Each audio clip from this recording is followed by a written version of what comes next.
முதல்ல நீங்கள் புறா வளர்க்கணும் முடிவு பண்ணிட்டீங்கன்னா மினிமம் 2 ஜோடி புறா வாங்குங்க. ஓகேங்களா? ஒரே ஒரு ஜோடி தான் இருக்குது, எனக்கு இப்போதைக்கு அது மட்டும் தான் வாங்க முடியும் அப்படின்னா கொஞ்சம் டைம் கொடுத்து எப்போ 2 ஜோடி உங்களால் வாங்க முடியுமோ அப்போ வாங்குங்க. அந்த புறாக்களை அடிக்கடி கையில் பிடிச்சி பார்க்காதீங்க.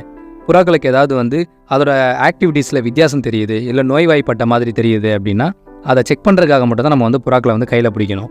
நீங்கள் புறா வாங்கணும்னு முடிவு பண்ணிட்டீங்க அப்படின்னா முதல்ல உங்ககிட்ட புறாக்களுக்கு ஏற்ற மாதிரி லாஃப்ட் இருக்கணும். நீங்கள் கர்ணை வாங்குறீங்களா, இல்லை ஃபேன்சி வாங்குறீங்களா, சாதா வாங்குறீங்களா, புறாக்களுக்கு ஏற்ற அளவில் கூண்டு உங்ககிட்ட இருக்கணும். அந்த கூண்டு பார்த்தீங்க அப்படின்னா எலி, பூனை இந்த தொந்தரவுலாம் இல்லாமல் பாதுகாக்கிற வகையில் இருக்கணும். நீங்கள் கொடுக்குற உணவு ஈவினிங்காக இருக்கலாம், இல்லை காலையிலேயே இருக்கலாம், அதை ரெகுலராக மெயின்டைன் பண்ணணும். புறாக்களுக்கே தெரியணும், ஏன்னா நமக்கு நல்ல ஃபுட்டு கிடைக்கும், இந்த டைமில் தான் அது கிடைக்கும், மீதி நேரத்தில் நம்ம ரெஸ்ட் எடுக்கணும் அப்படின்ற மாதிரி புறாக்கள் உங்களுடைய அந்த உணவு போடுற நேரத்துக்கு பழகணும். புறாக்களுக்கு ஏற்ற மாதிரி லாஃப்ட் கம்பல்சரி இருக்கணும். அதுங்களுக்கு ஃபுட்டு டைமிங் கரெக்டாக பார்த்துக்கோங்க. புறாக்கள் நம்ம இங்கே பாதுகாப்பாக இருப்போம் அப்படின்றத நம்புகிற மாதிரி நீங்கள் நடந்துக்கோங்க.